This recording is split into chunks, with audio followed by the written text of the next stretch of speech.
Hello everyone, welcome to competition career point.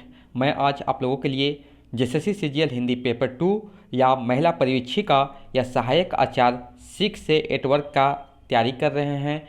अगर आपने Hindi paper 2 choose किया है तो आज हम लोग उसी के अंतर्गत हिंदी साहित्य के इतिहास जो रामचंद्र शुक्ल द्वारा रचित है उसी से संबंधित हम लोग 130 प्लस एमसीक्यू यानी वस्तुनिष्ठ प्रश्न हम लोग देखेंगे। अब इसी में से आपके प्रश्न ज़्यादा आने के संभावना रहेंगे।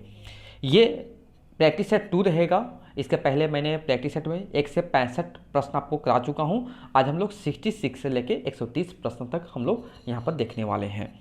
शुरुआत करने से पहले अगर कंप्लीट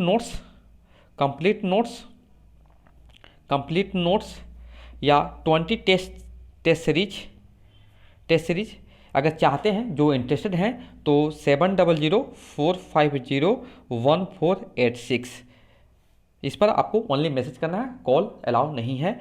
और इसका अगर आप लोग देखिए 130 एमसीक्यू या 500 प्लस एमसीक्यू चाहते हैं तो इसी व्हाट्सएप नंबर पर कांटेक्ट कीजिए। आपको ये सारे के सारे पेड पीडीएफ होंगे।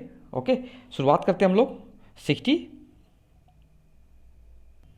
हम लोग शुरुआत करते हैं 66 नंबर से।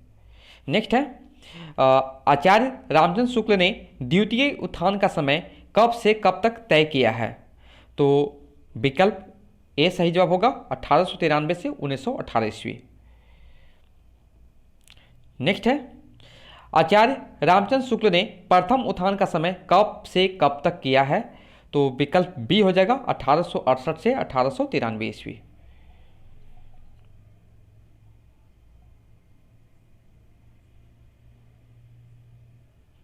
नेक्स्ट है, हिंदी साहित्य के आरंभिक काल के को आचार्य रामचंद्र शुक्ल ने क्या कहा है? तो विकल्प सी वीरगाथा काल कहा है।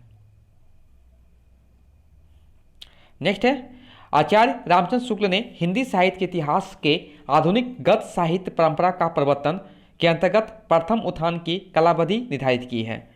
तो विकल्प आपका बी सही होगा, सनवत 1925 से 1950 विक्रमी तक। नेक्स्ट है, आचार्य शुक्ल के अनुसार सूफी शाखा के प्रथम कवि हैं। तो कुतुबन, विकल्प डी। नेक्स्ट है, कुछ शब्द ऐसे हैं जिनका प्रयोग जायसी और तुलसी को छोड़कर और किसी कवि ने नहीं किया, यह कथन किसका है? तो विकल्प बी आचार्य शुक्ल जी का है।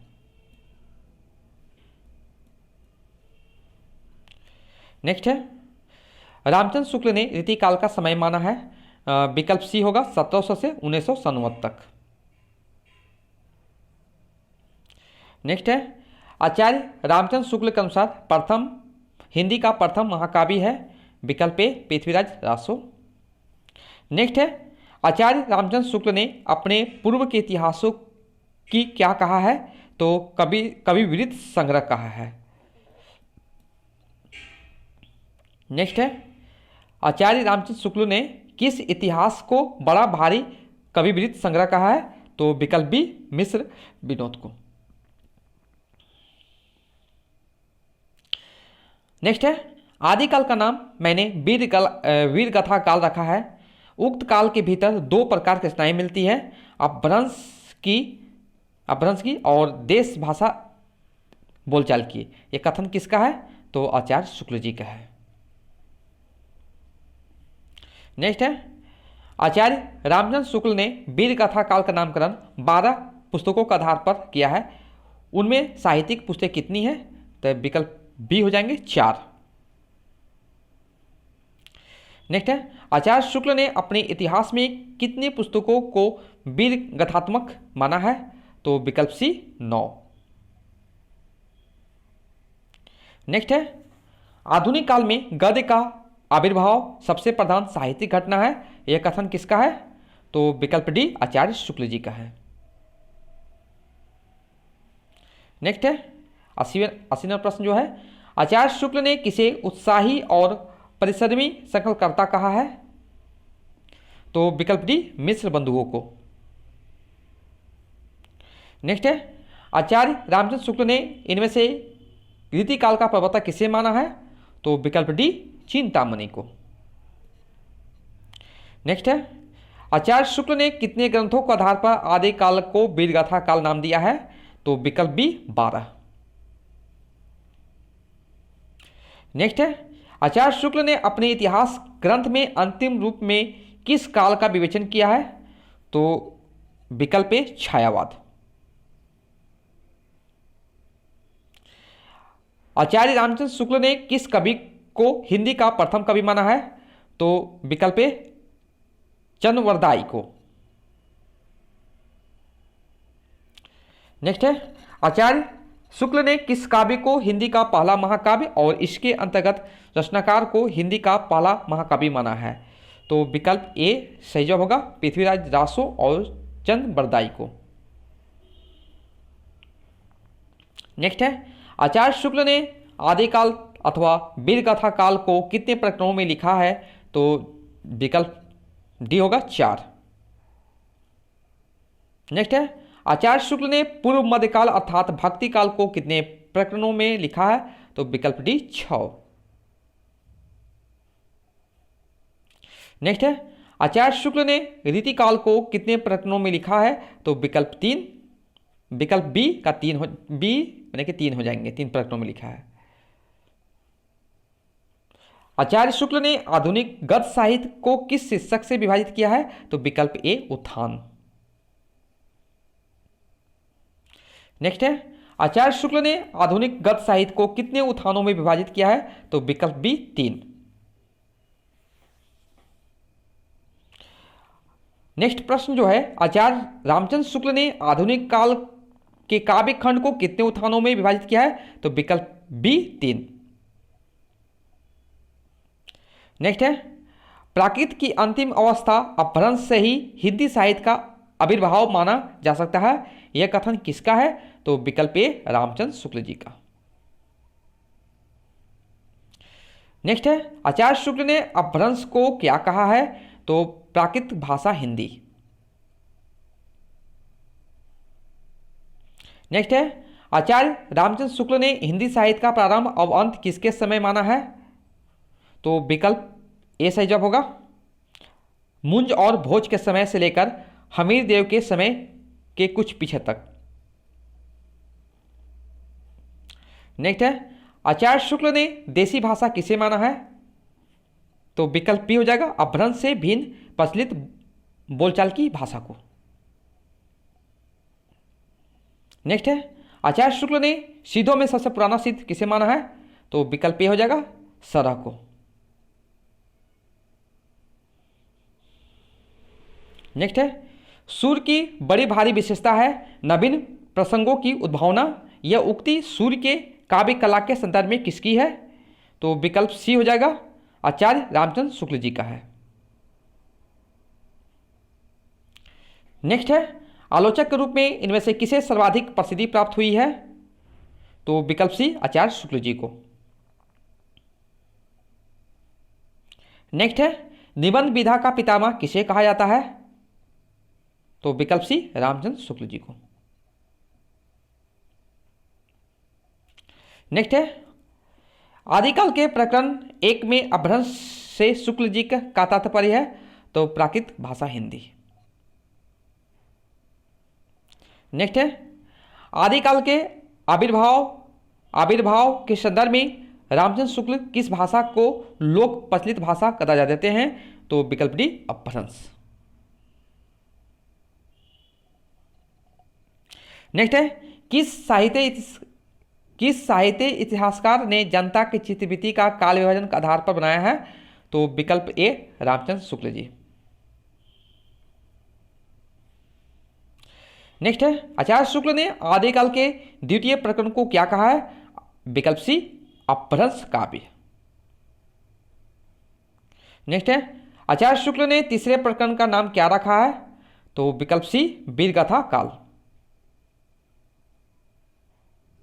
नेक्स्ट है, किसके अनुसार अपभ्रंश का सर्वप्रथम उल्लेख भी के राजा धारसेन द्वितीय के शिलालेख में मिलता है? तो विकल्प सी रामचंद्र शुक्ल जी का। नेक्स्ट है, भाषा की कसौटी पर अधिक ग्रंथ को कसते हैं तो और भी निराश होना पड़ता है, क्योंकि वो बिल्कुल बेठिकाने हैं, उनमें से व्याकरण आदि की कोई व्यवस्था नहीं है। आचार्य शुक्ल का उक्त कथन किस रासो ग्रंथ के विषय में कहा गया है? तो विकल्प ए पृथ्वीराज रासो। नेक्स्ट है, रामचंद्र शुक्ल ने किस काव्य ग्रंथ को प्रेमाख्यानक काव्य परंपरा का पहला ग्रंथ माना है? तो विकल्प बी मृगावती। नेक्स्ट है, साहित्यिक अपभ्रंश को पुरानी हिंदी किसने कहा? तो विकल्प ए आचार्य शुक्ल जी। नेक्स्ट है, शुक्ल ने पूरे आदिकाल को 4 प्रकरण विभाजित किया है, कौन सा प्रकरण गलत है? तो विकल्प सी यहां पर गलत दिया हुआ है।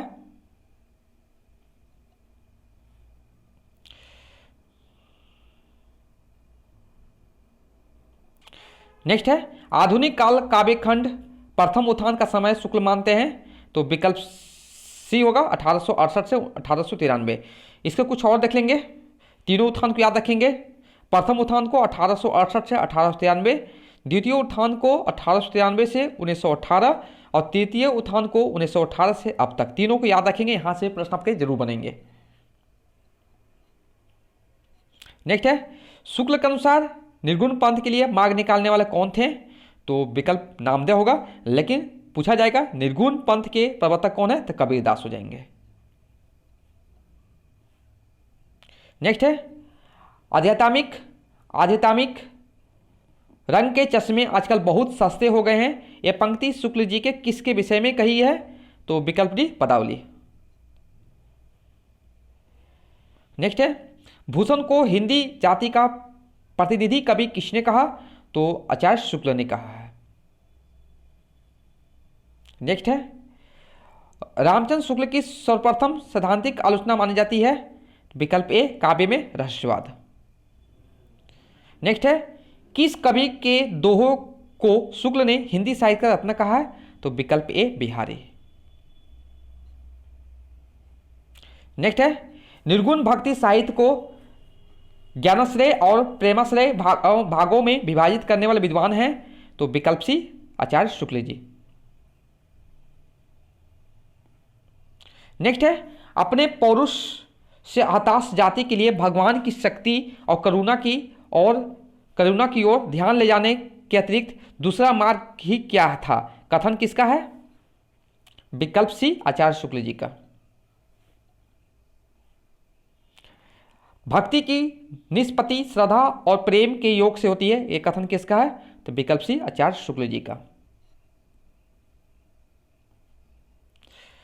शुक्लानुसार एकमात्र हिंदू सूफी कवि हैं? विकल्प बी सूरदास पंजाबी। नेक्स्ट है, शुक्लानुसार जायसी ने अपने पूर्व में रचित किन प्रेमाख्यानों का वर्णन किया है? तो उपयुक्त सभी। नेक्स्ट है, इनका हिंदी काव्य भाषा का भी ज्ञान और सब सूफी कवियों से अधिक था। आचार्य शुक्ल का यह कथन किस कवि के लिए है? तो विकल्प डी हो जाएगा नूर मोहम्मद के लिए। नेक्स्ट है, पद्मावत की रचना संस्कृत प्रबंध काव्यों की सर्गबद्ध पत्ती पर नहीं है, बल्कि फारसी की मसनबी शैली पर है, यह कथन किसका है? तो विकल्प सी आचार्य शुक्ल जी का है। नेक्स्ट है, हिंदू हृदय और मुसलमान आमने सामने करके अजनबीपन मिटाने वालों में इन्हीं का नाम लेना पड़ेगा।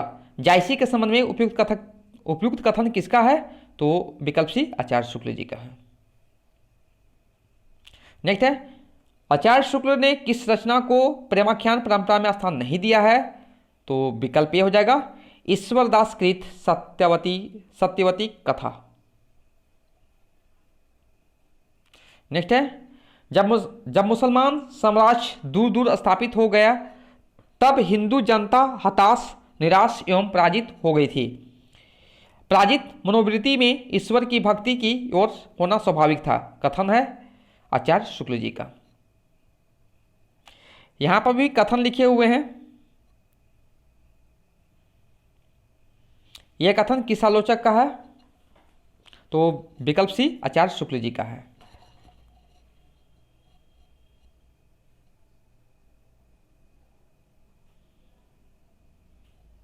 नेक्स्ट है शेख नबी से प्रेम गाथा परंपरा समाप्त समझनी चाहिए, कथन किसका है?